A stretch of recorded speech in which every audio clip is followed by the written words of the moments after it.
في كل زنقة كتسمع فيها الضحك ديال الأطفال كاين خطر كيترصدهم من بعيد. الخطر ماشي حيوان وماشي وحش، خطر عنده وجه إنسان كيهضر كيضحك وكيتيقوا فيه الصغار، ولكن داخل الكوخ ديالو كانت كتسكن البشاعة، جثة فوق جثة، صوت الاستغاثة ما كيوصلش، والأرض كتبلع السر بصمت. عبد العالي الحاضي ماشي غير مجرم، هذا واحد السفاح اللي قلبه حجر ويديه ملوتين بدم الطفولة. اليوم غادي نرجعو لدار الخوف فين كان الكابوس كيتنفذ كل نهار قدام عيون الناس وتا شي واحد ما شك.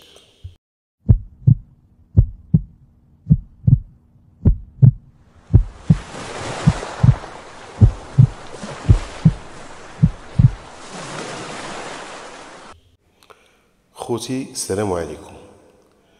كاين وجوه كتلقاهم في الزنقة كيبانوا عاديين ساكتين متواضعين، ولكن في الداخل ديالهم كيتخبى ظلام ما كيتصورش.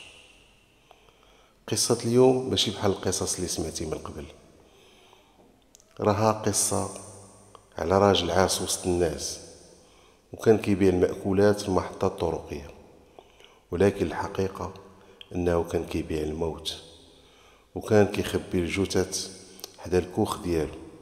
هادشي كامل بلا ما يشك فيه حتى شي واحد. سميتو عبد العالي الحاضي. هاد الاسم من بعد غادي يولي محفور في الذاكرة ديال سكان تارودانت وفي الذاكرة ديال المغاربة كاملين.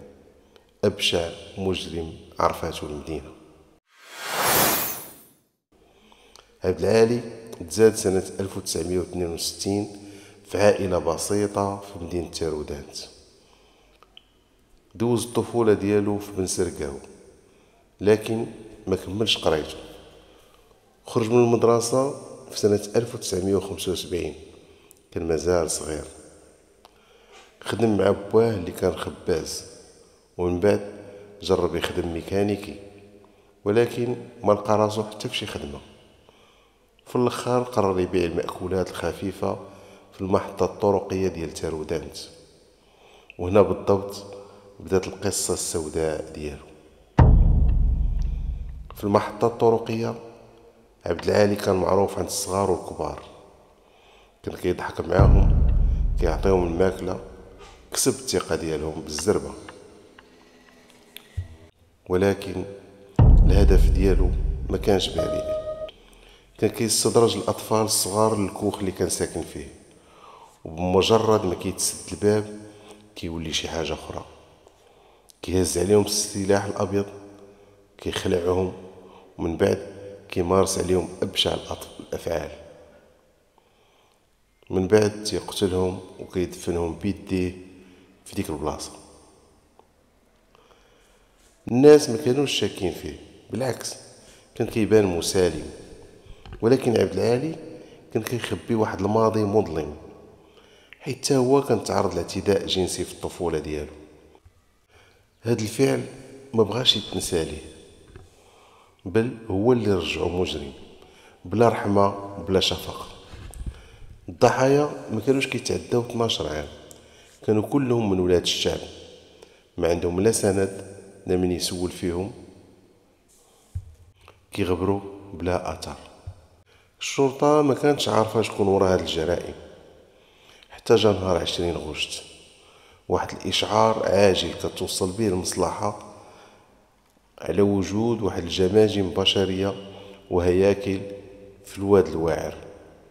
منين وصلوا للبلاصة لقاو رعب ما كيتوصفش، جماجم، عظام، شريط بلاستيكي ملفوف على واحد الراس، وملابس الأطفال وسط التراب. شي حد كان كيدفن الضحايا ومن بعد حفر عليهم وجبدهم وداهم وكبهم في الواد. من بين الأدلة لقاو واحد العلبة ديال السردين خاوية، والداخل ديالها لقاو واحد الورقة محيدة من واحد المذكرة في واحد الجهة مكتوب فيها أقسم بالله العلي العظيم أن أنتقم منه كما كان الحال. والجهة الأخرى مكتوب فيها واحد الرموز بالفرنسية: 55 حاضي HADI 52 303 أديداس، وبالدارجة حاضي. هنا المحققين بداو كيربطوا الخيوط، ورجعوا البلاغات ديال الأطفال المختفين، لقاو أنهم كلهم كانوا كيترددوا على المحطة الطرقية. السمية ديال الحاضي رجعت للواجهة، ومن بعد البحث تأكد أن نجيب الحاضي خدام في المحطة، وخو عبد العالي حتى هو كان تما. بداو كيراقبوا المنطقة، وداروا واحد التفتيش لداك الكوخ اللي كان كينعس فيه عبد العالي. لقاو فيه بقايا ديال الشريط البلاستيكي اللي كان ملفوف على الجمجمة، وحتى ملابس أطفال بأحجام مختلفة.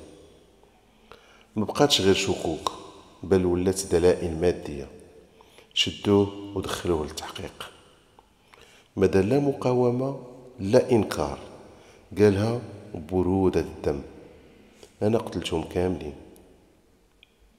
9 ديال الأطفال، كل واحد كيفاش جاو، وكل واحد كيفاش قتلوه. عاود التفاصيل بحال شي فيلم، بلا تأنيب ضمير، برودة دم. النيابة العامة وجهت ليه تهم ثقيلة: القتل العمد، تعذيب، هتك عرض قاصرين، استدراج واحتجاز. العدل دار خدمته وتصدر عليه الحكم بالإعدام، لكن حتى في المحكمة عبد العالي قال بصوت هادئ: ماشي أنا اللي كنت كندير داك الشي، النفس ديالي كانت كتجبرني للسوء. لكن العائلات فقدت أغلى ما عندها، ما كانوش باغيين يسمعوا لا ندم ولا تبرير.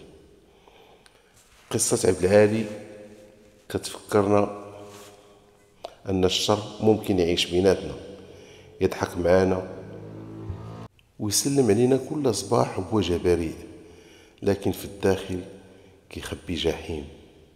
ماشي كل واحد ساكت راه مسالم، ماشي كل بائع ماكلة راه غير كيبيع الماكلة وصافي. الحياة عمرها ما كانت واضحة، وهادشي اللي وقع خصوصا في تارودانت غادي يبقى جرح مفتوح في الذاكرة ودرس لكل واحد فينا: ما تيقش بسرعة وما تغفلش على علامات الخطر. كان كيبيع المأكولات، ولكن الجوع الحقيقي ماشي ديال الكرش، كاين الجوع ديال الدم، ديال السيطرة، ديال الظلام. الحاضي ما قتلش غير أطفال، هو قتل الطفولة، قتل البراءة، خلى الأمهات يسولوا على أولادهم وما يلقاو حتى شي جواب. وحتى من بعد ما تعتقل ما ندمش، ما بكاش، غير اعترف، وبحال حتى شي حاجة ما وقعات، وبحال شي حاجة في الداخل ديالو كانت كتستمتع. اليوم الحاضي في السجن، ولكن سؤال واحد باقي كيتطرح: شحال من حاضي آخر باقي عايش بيناتنا، وإمتى غينفذ الهجوم الماجي؟ ما تنساش تشترك، حيت القصص اللي جاية غتخليك تعاود تشوف الناس بعين أخرى. الله يرزقنا رزقكم حسن الخاتمة. ما تنساوناش من اللايكات والكومنتير ديالكم. كان معكم خوكم سعيد، إلى اللقاء في حلقة مقبلة إن شاء الله.